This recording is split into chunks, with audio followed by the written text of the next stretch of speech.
What is up, everyone? Good evening. I'm the Commish. This is Hardcore Challenge Live, the official webcast of the Hardcore Challenge. The pinnacle of fantasy football competition. So week 1 is behind us. Some of you were victors. Some of you were the hammer. Some of you were the nail. And some of you, like Zach, put up big points and still lost. So, it is what it is. And then some of you who were in the game of the week, like Mob Adjacent and Kristen, tripped all over themselves. So, you had all sides of the spectrum. You had guys that scored really well, could have beat most of the teams and still came out with a loss. And you had teams like Stinky Pinky who's scoring, didn't even bust 120 and wins. Listen to this chump. Listen to this chump talking schmack. So, let's get right to it. This week's Game of the Week. Well, if you looked across the conferences, it was really an easy one to call for Week 2 Game of the Week. Pretty much, across the board, you have an 0-1 team playing a 1-0 team. Pretty much across conference-wide. So, really, there was only one matchup to pick. And there'd been a little banter thrown back and forth in the Dirty South, so it seemed appropriate that the Week 2 Game of the Week would be the Vice President, Mr. Matt Herron, owner of the Beaver Street Roar, in the AFC West Dirty South Division, facing off against yours truly, the Commish, owner of the Silver and Black Attack, also in the AFC Dirty South. You see, it's divisional, it's got history, and oh yeah, we really want to beat each other. So, what more do you want out of Game of the Week? I've called him out, he's called me out, and so, well, I would hope so. I don't want to just be listening to myself all season. Feel free. Anybody who wants to go live in either one of the groups, if the public group, the secret group is just for the owners. The only people that are in there are just the owners. So if you're one of those shy type, you can do it for just the owners. There's like 150 people in the other group, so it's not like you got a large audience if you jump in that one and do it too. So, by all means, I encourage the smack talk. We all do. Keeps it relatively clean and football related, but, by all means. So this week's Game of the Week takes place in the AFC Dirty South. The Vice President against the Commish, the Beaver Street Roar, who was a representative in the Super Bowl last season against the Silver and Black Attack, who I missed the playoffs a couple seasons now. My last playoff appearance was 2014, so I went 2 seasons, and I haven't made the playoffs the last 2 seasons. I made some trades in the 2014 season that hurt me for 2 years badly. I dealt away a lot. I went all in that year, and I paid the price. So now I'm back, and I had a plan coming into this year, and I'm back. That plan, I don't care what the NFL.com says. I will not be 0-13, obviously, because I already beat Zeke and Destroy. And I think I'm going to do all right. So, Beaver Street Roar has 3 playoff appearances. Silver and Black Attack, 3 playoff appearances. Beaver Street Roar, Super Bowl appearance, Super Bowl runner-up last year in the Hardcore Bowl 8. Silver and Black Attack, runner-up in the 2011 Hardcore Bowl. So both 1 Super Bowl appearance each. Division crowns is the only difference between the two. Beaver Street Roar, the reigning Dirty South champion from last year in the old format,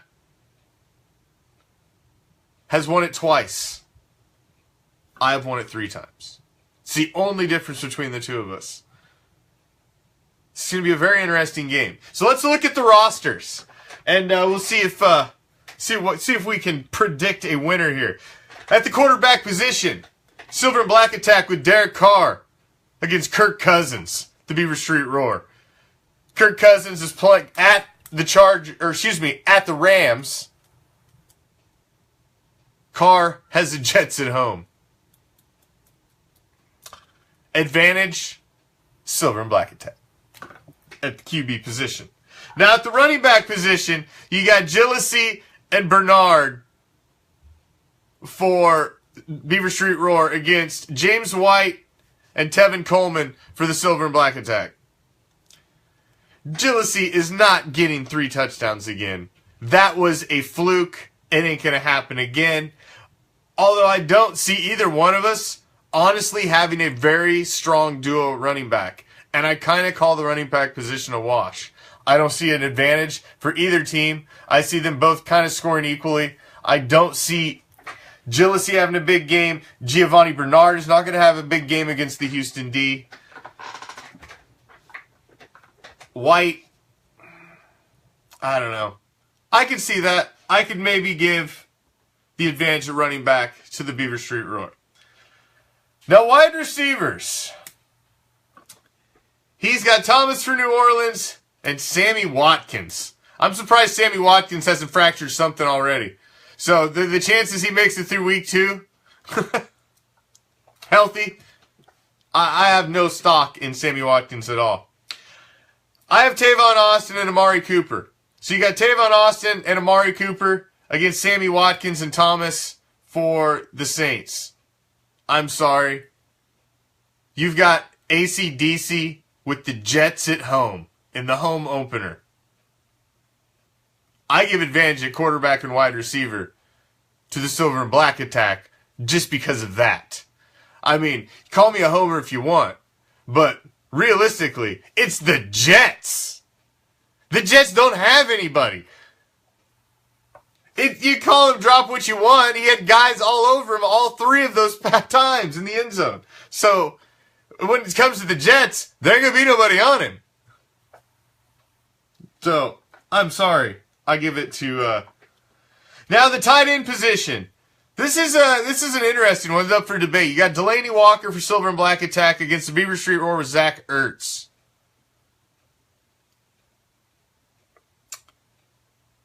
I agree, Gary.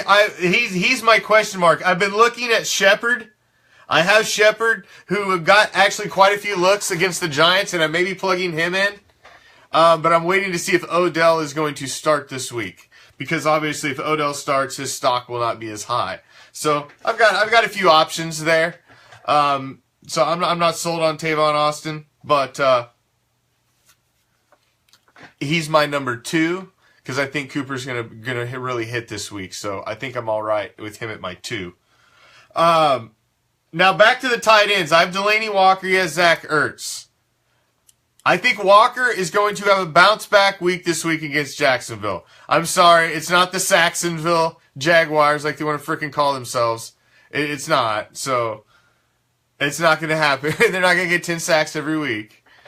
That's just not going to happen. He's fine. Figures. That freaking prima donna. That figures. So, I'm going to call that even at the tight end position. I'm going to call that even. Now at the flex, this is an interesting one. I have Jared Cook for Oakland. He has Chris Hogan, wide receiver for New England. Now, I don't know if you watched the Raiders game like I did. I was very interested to see how they were going to use Cook. I had him on the bench the first week. And Carr was going to Cook a lot. And I think against the Jets, this week is just going to be one of those weeks where the Raiders have a statistical, everything is just set for them to have a real big statistical game.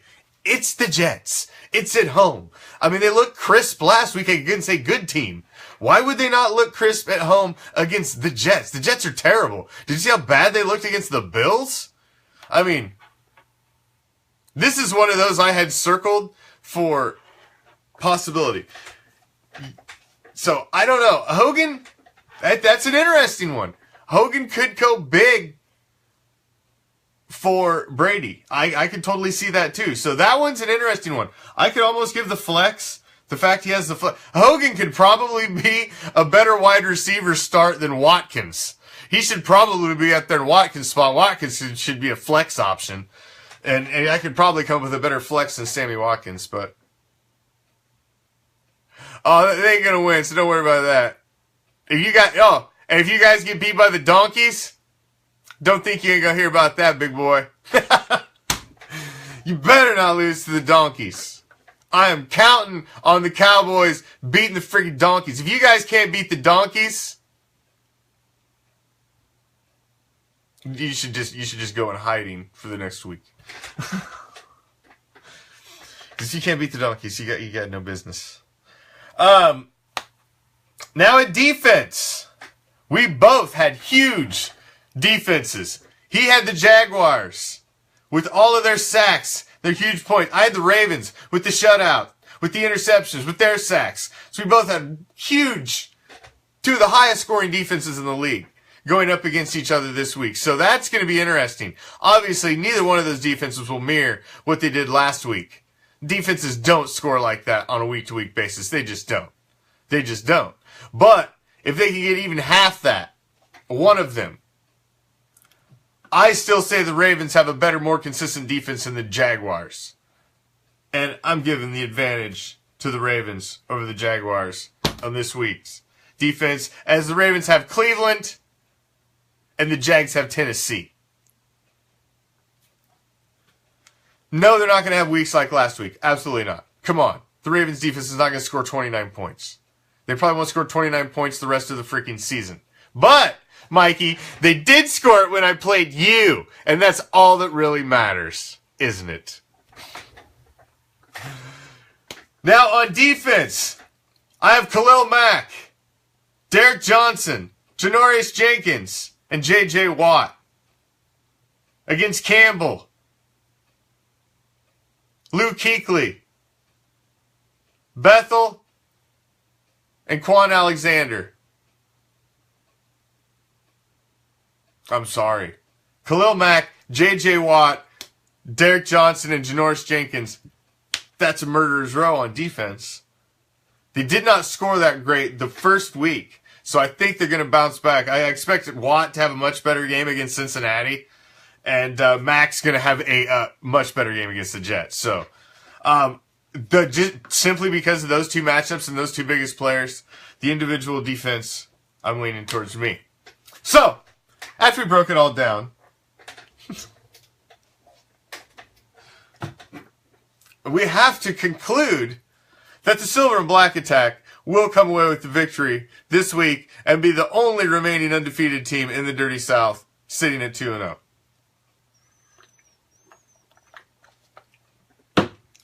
With All-Pro Afro sitting in the upper deck circle. Oh! Because I just, how they're, I look at the roster. Just look at the roster. You can't say, there's no way, man. You got Kirk Cousins, Derek Carr, Amari Cooper. No way.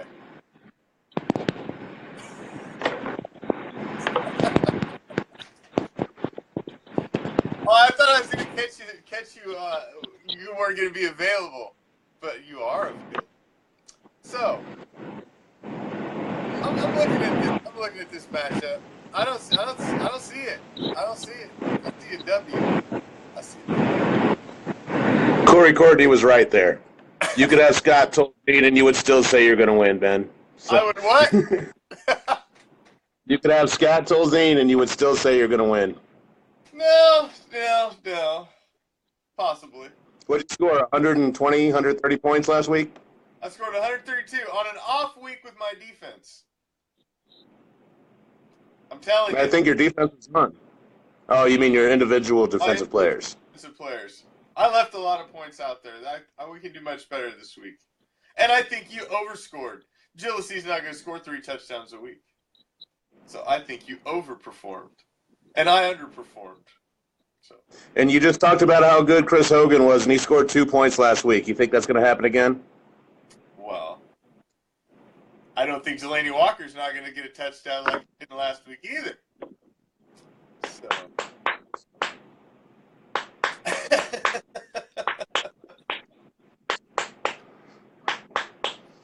Well, you know. Why we are game of the week. This is why. All right, cool. You know. Whoever's left is 2-0 in sole possession in first place in the Dirty South in an early lead. So this is a big game. Yeah. T-Well is so right. He thinks we both overperformed, and obviously he underperformed. I do not know why we don't just hand the trophy to T-Well right now. Because if we go back and look at the stats and the history of Zeke and Destroy, who has never had a Super Bowl appearance, only 2 playoff appearances, I think we can. Let's go. Hold on. And the best stat of all, playoff wins, total playoff wins in the history of the Hardcore Challenge. A big fat 0. That's why we will never hand a trophy.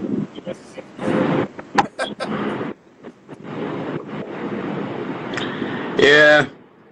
Well, I think the smack talk got a little out of hand a little bit. You know, I know that I can't be vicious, and I don't mean to be.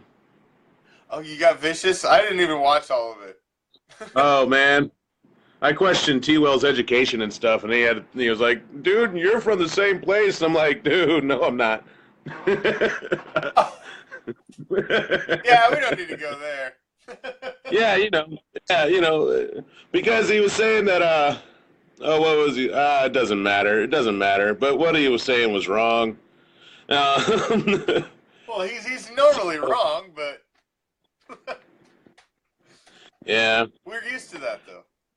I don't know. I don't think I necessarily overperformed. I got 15 points out of my quarterback. I got 2 points out of a wide receiver. Yeah, man. And still came out as a top scorer in my division, 3rd top scorer in the conference. So I don't see that slowing down. I'm just going to say that and be done. Okay. If you can get up there where I've been, then you have a chance. Where I've been. Well, let's see if you can climb back. After 1 week. After 1 week. Right. So, really. Well, it's 1 week, so we will see. Right. We're in week 2, so I'm happy to be in the game of the week. I like the spotlight. I don't mind at all. Well, there really wasn't much of another option. Everybody's 0-1 playing a 1-0, so it kind of was, but. Yep. But now, El Presidente versus Vice Presidente. I think it's on. All right. Well, all right. We will see. You got anybody playing Thursday? Do I got Thursday players? Hold on. I got Giovanni Bernard in there right now. I probably won't start him. I think I have another running back or two that may have greater potential at least to score. I'm still going back and forth over Kirk Cousins, and I might have. I got Watt playing. So we each got one player maybe tomorrow, and that's it. So, all righty. Well, we will see. We will see who's left standing atop the Dirty South come Tuesday. Good luck. Yeah, Corey was right, though. Corey was right, man. Sorry. It doesn't matter, Ben. You could have, every washed-up player in the league, and you'd be like, I think I'm going to pull it out. I'm going to win. Yeah. So, we could try and keep it objective, but what fun would that be? Well, we will see. I guess we will see. The NFL.com thinks you're wrong. Well, NFL.com said I'd be 0-13. So, how well did they already blew that out of the water, their credibility in week 1. So, I'm telling you, the Raiders are going to put up huge stats against the Jets coming. It's going to be one of them weeks. They're going to put up crazy stats, and it's going to lead me to victory. And that's my prediction. So, right on. Objective, not objective, I don't care what you want to call it. I'm going to call it W at the end of the week. That's what I'm going to call it. Yeah, all right. Yep, moral victory. Kind of like that one T-Well had, where he thought he won for like an hour or two. So, Well, that was just a website glitch, man. I don't know why in the world it said that you were 0-1 and he was 1-0. I was just like, that must be wrong. Check back later, and left it at that. alrighty. Well, we'll see who shakes it out this week. All right, man. Good luck. Good luck. Alrighty. Alright. I'm going to get out of here. I got other things going on. And you guys are probably sick of listening to me. So, there's your game of the week. AFC Dirty South, Silver and Black Attack, Beaver Street Roar. I'll put a poll up in both conferences. You guys can vote on who you think's going to win. Everybody voted correctly pretty much last week. And voted I Am Groot over the top to win last week's game of the weekend. They were correct. So, week 2 starts tomorrow. You ready for the challenge? Good luck. Game on.